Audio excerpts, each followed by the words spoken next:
So that fat lady with the jacket is a hooker.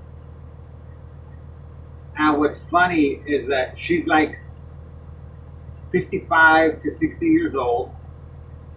She's about 5'10". She weighs about 215. Oh, that other girl's a tweaker. I didn't even notice her. She's twacked out like a motherfucker. But anyways, the hooker's not twacked out. I've seen her at work too. She'll a truck. She services truck drivers. That's an important thing.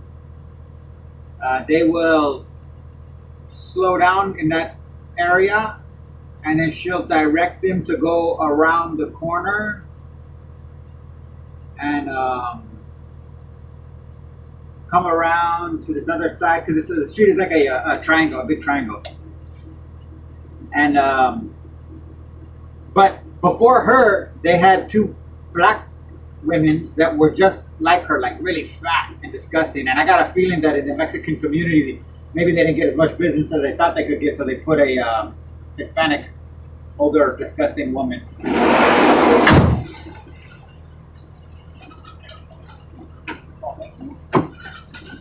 Hey, how you doing? Good morning.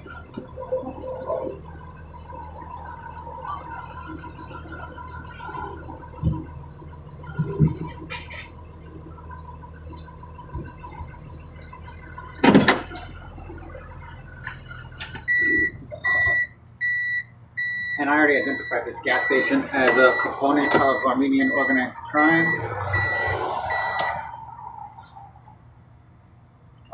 From what I understand, the girl that used to work with me, she was here one time getting gas, and there was a homeless person that was asking about the Armenian guy that runs it. I don't see him anymore. Now it's just Mexicans working here. But the Armenian guy that used to come by with his luxury car and running this place, he,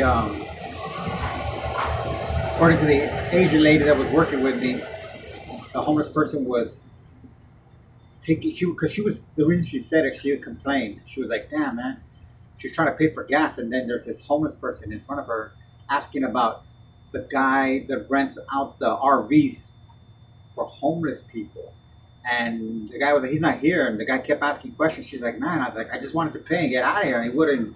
He's like, no, it's not here. You gotta come back. You gotta come back. He's like, oh, but I gotta do this. But that taught me that this place has a lot to do with some of the RV population in this immediate vicinity, in which they, again, this is organized crime. Look, the prostitution is right here, so that's in your face. But another thing too is, so I stopped getting gas here when when the Armenian guy was still coming. He would ring people up. The most I've ever had to pay for propane is $119, and that was when one tank was completely empty and the other tank was at the red line. When I came in one time when they were both at the red line, after I stopped getting gas here, it's like within 2 weeks. I got gas twice at another gas station.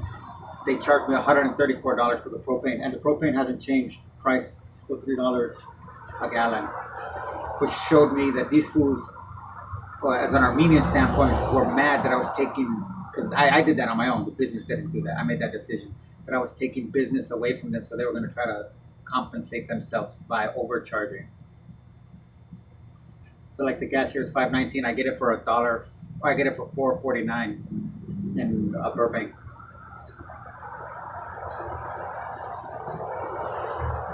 It's very important for the FBI to understand that this is a hub. Whoever owns this business is directly tied to the Armenian faction of the Russian mob who served Simeon Mogilovich. So this is all under the umbrella of Simeon Mogilovich.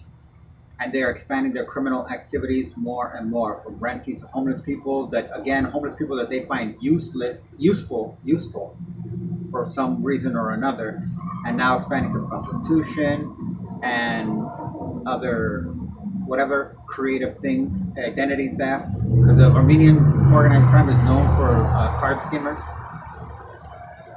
In today's day and age, if you're, in one sense, you can be a willing victim to card skimmers. Get it?